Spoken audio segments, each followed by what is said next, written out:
What is up, guys? My name is Mark. I hope you're well, and welcome to r/NuclearRevenge.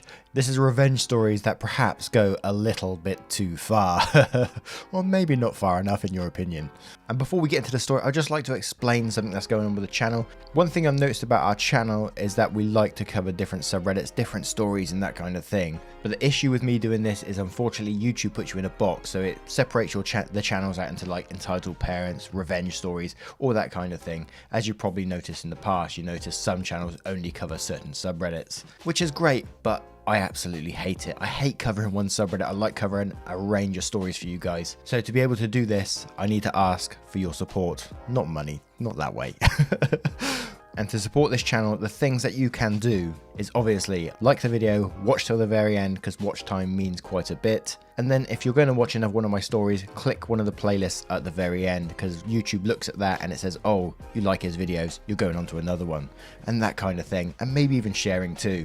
And I'm sorry I have to explain this in the video. I think it helps with the mindset when I'm asking for likes and stuff like that. I don't want to become a choosing beggar, but if we want to cover different types of stories, then this is what we must do. And with all my crap being said, let's get on with today's stories. Much love, guys.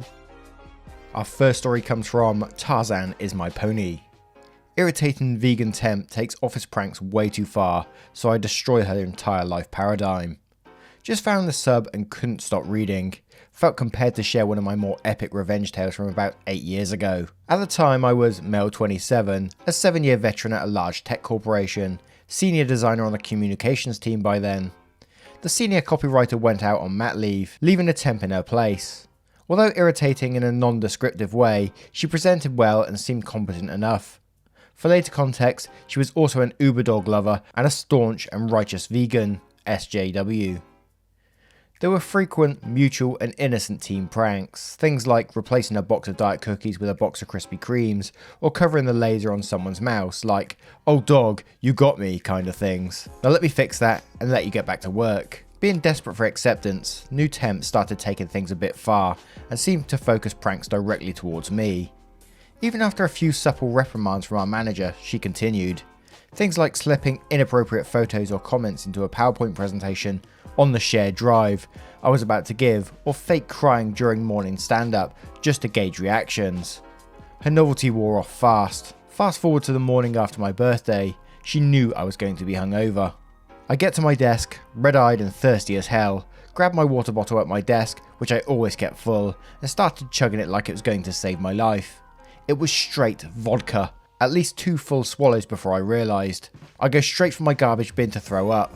The slurry of alphabet soup and at least 6 cans of beer and God knows what else she put in there made damn sure I did hurl. I got most of the vodka out already being hungover. It made me instantly drunk again. Was not impressed. She came in laughing her brains out, taking full claim.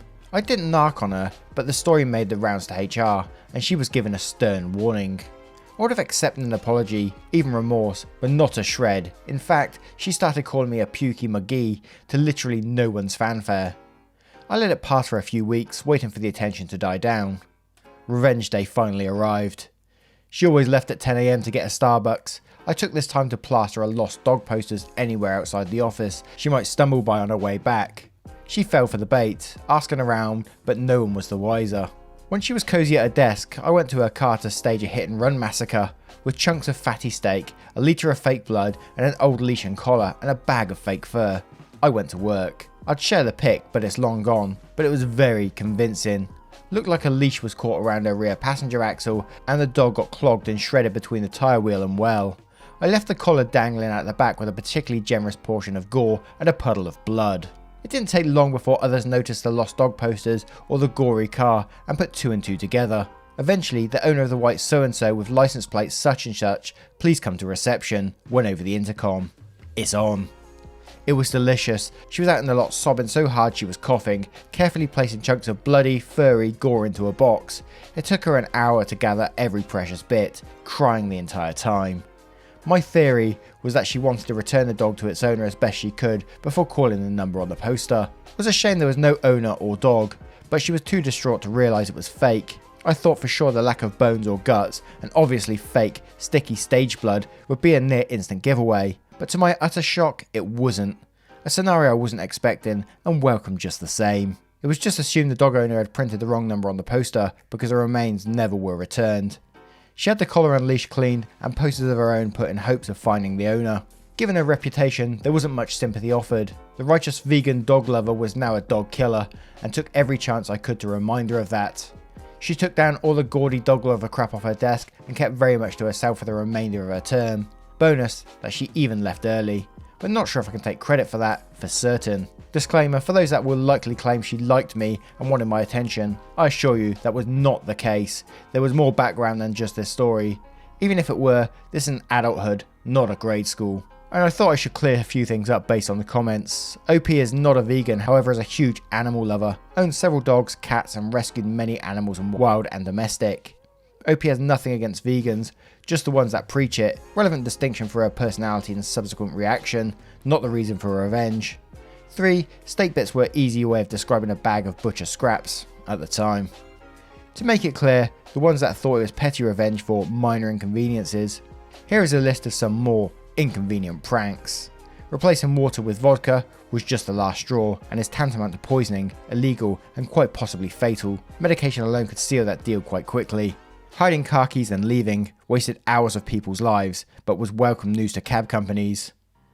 Pulling fuses from cars is dangerous, again could be fatal. Brake lights, headlights, airbags, all very important you should think, right? Releasing tyre pressure, does your office have an air compressor on hand? Lacing other presentations with profanity and photos could be career ending, not convenient to have to check every file before sending or presenting. Number 1, in hindsight I do regret not coming clean. The believability was not expected and I froze, but the pranks most definitely stopped. When bullies don't get the point from a passive and apathetic authority, the only route is to pop them straight in the nose, good and hard. 2, again, to those thinking it was too nuclear, why are you on the sub anyways? There's fight subs I'm sure need your wisdom about non-violence. Number 3, after this blew up I reached out to a mutual friend that also worked there. He said she almost definitely did catch on, for which I'm glad. C5. The cleaned up collar poster was a return salvo and to garner sympathy. As mentioned, no bones, no guts, and the fabric backing with printed barcodes should have been a giveaway to even marginal intelligence. And she wasn't intellectually stupid by any means. I got to say I have some sympathy.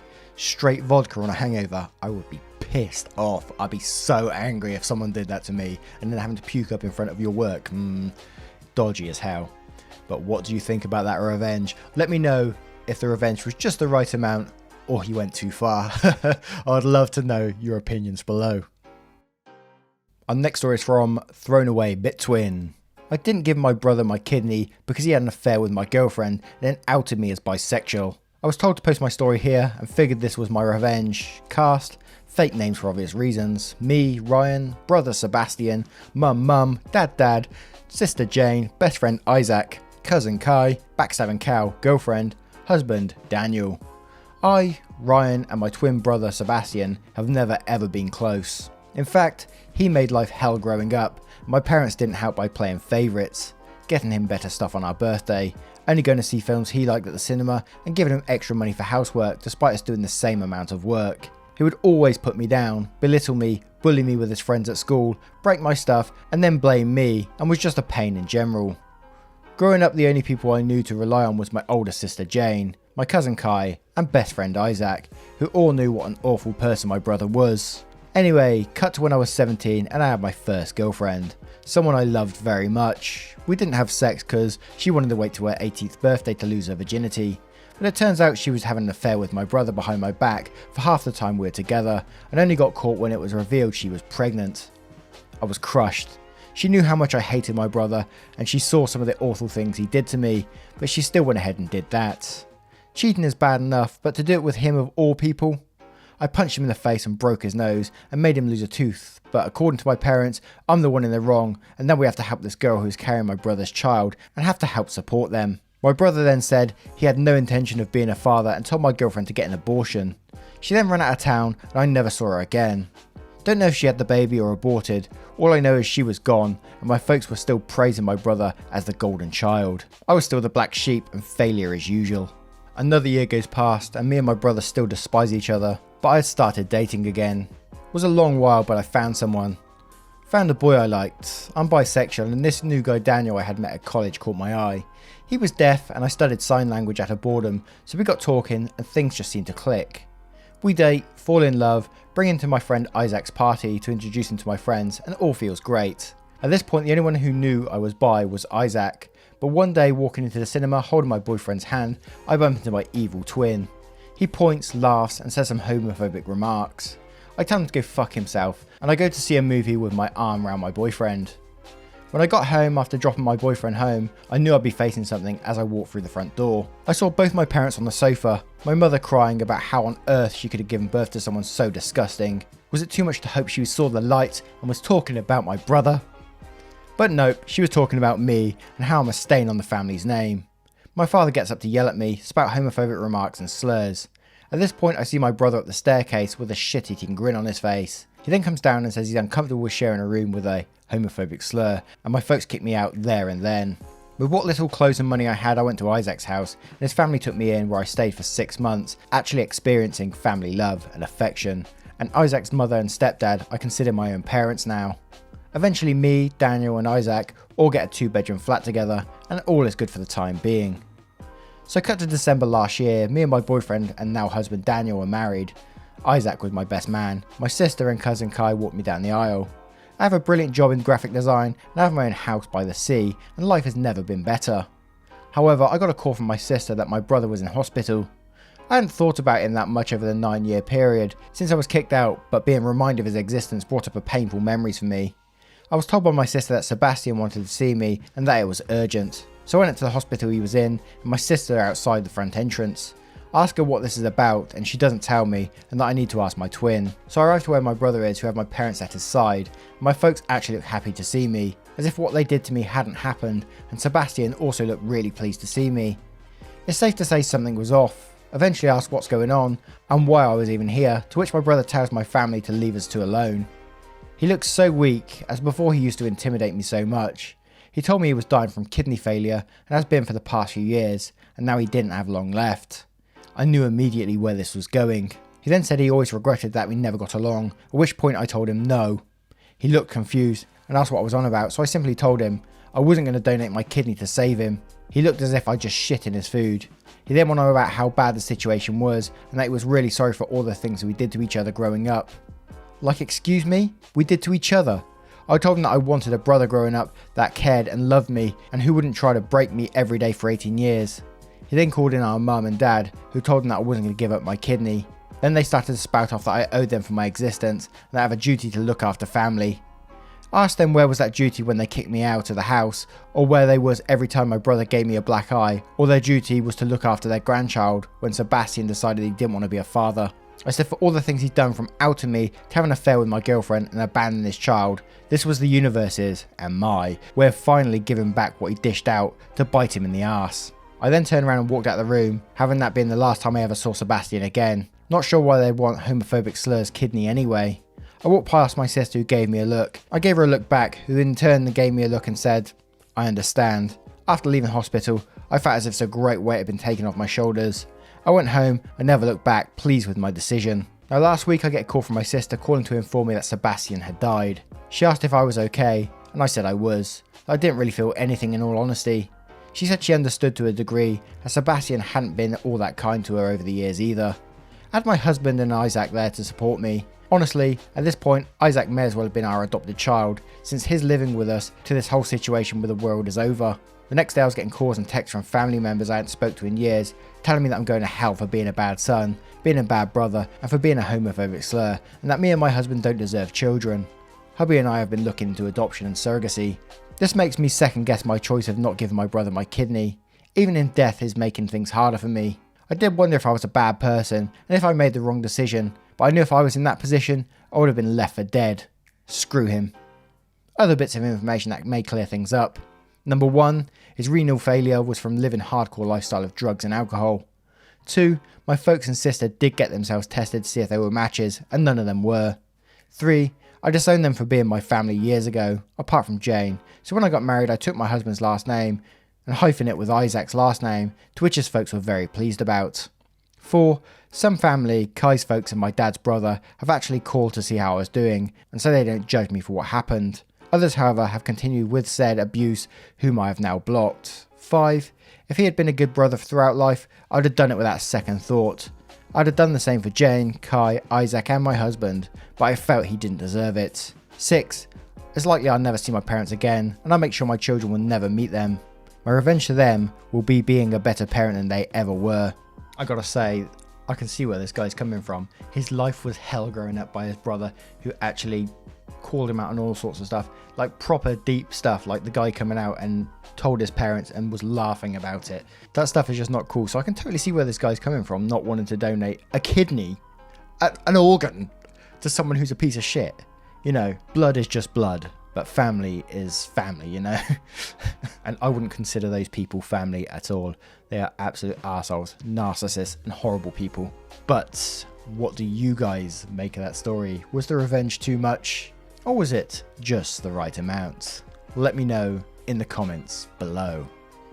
And our next story is from A Vicious Tradition. Excuse me, Satan, I think you're in my seat. I'm going to start off this story by saying that this is absolutely not one of my most shining moral moments, and I'm well aware I was a straight up arsehole for doing what I did. My only real defense is I was in a super bad place mentally and needed a mountain's worth of therapy. If you're curious about the circumstances about her, check my profile. Bitch was evil in human form. Now, on with the revenge.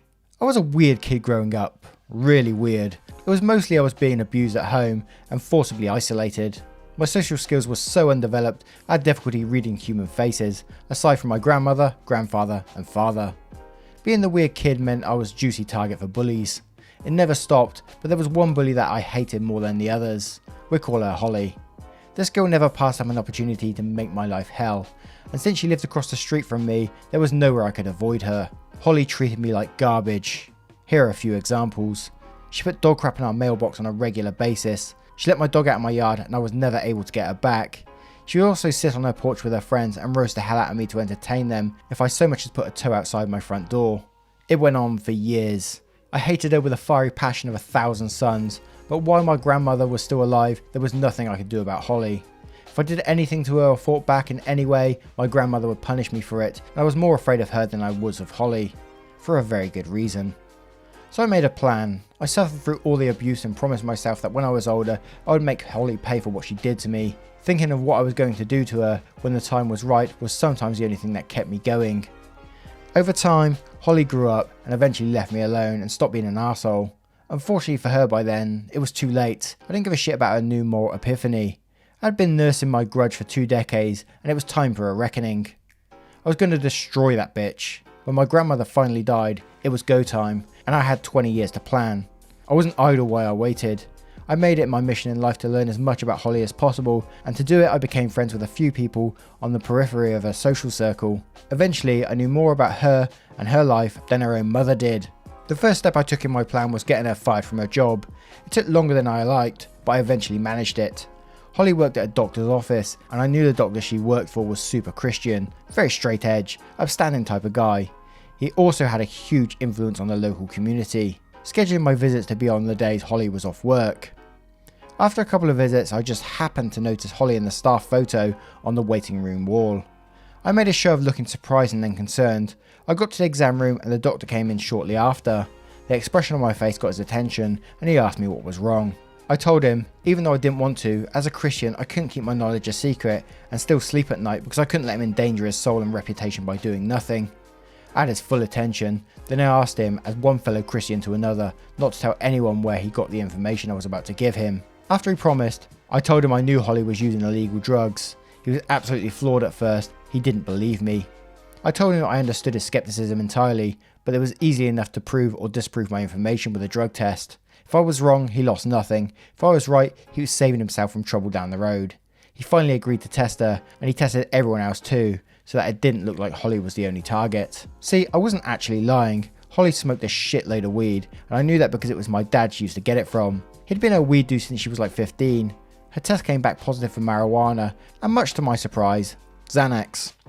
Oopsie, the doctor fired Holly on the spot when the results of the urinalysis came back, and then he called me to thank me for telling me what was going on. And before he hung up, he told me that I truly walked with the Lord. You all will never know how hard I had to fight not to laugh at the depths of his wrongness.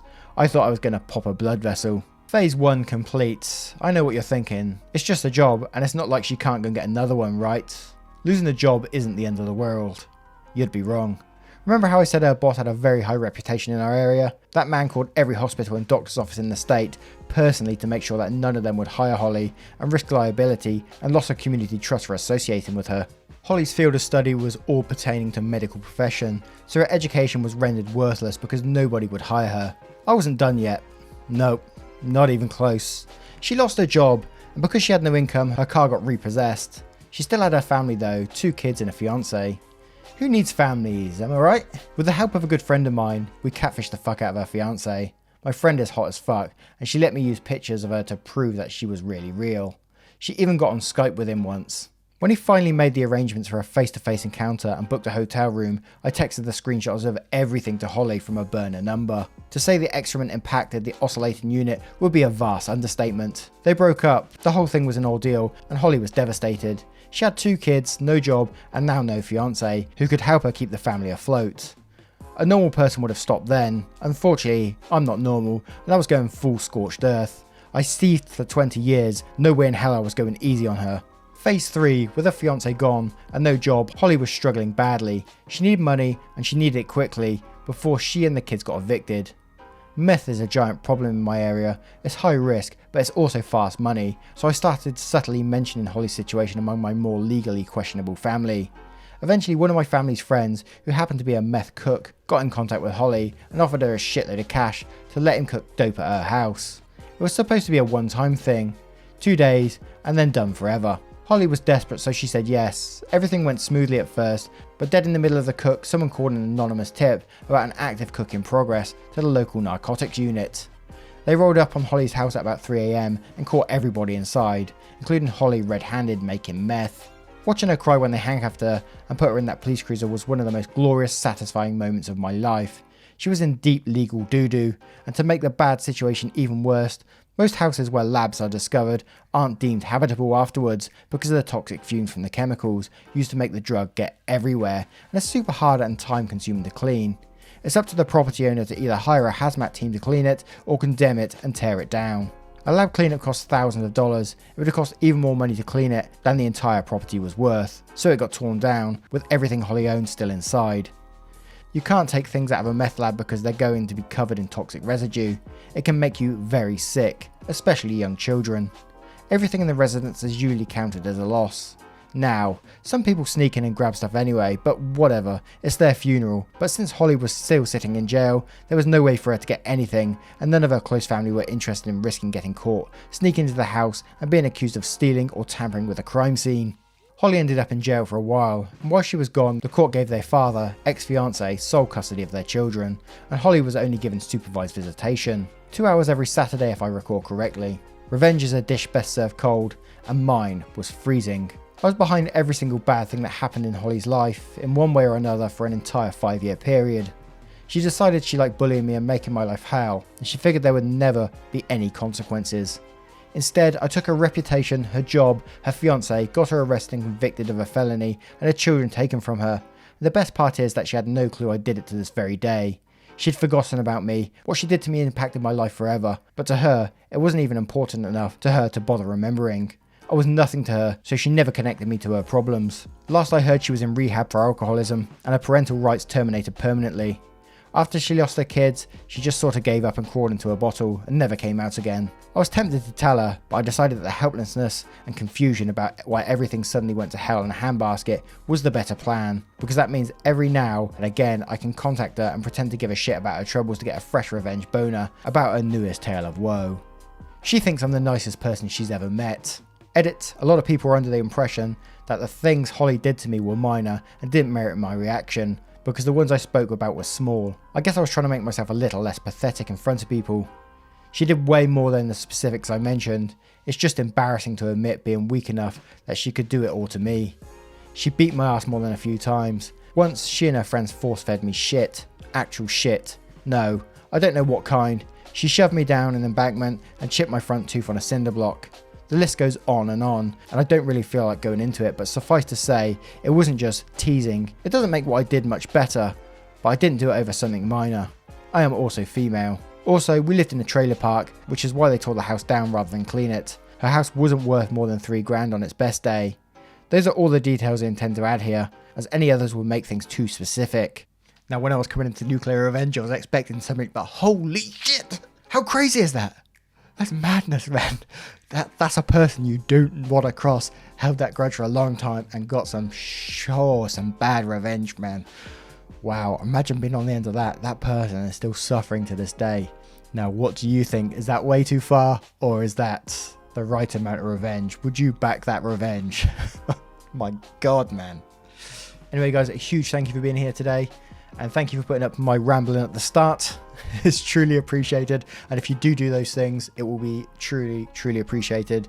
Much love to you, and I will see you in the next one. Take care now. Goodbye.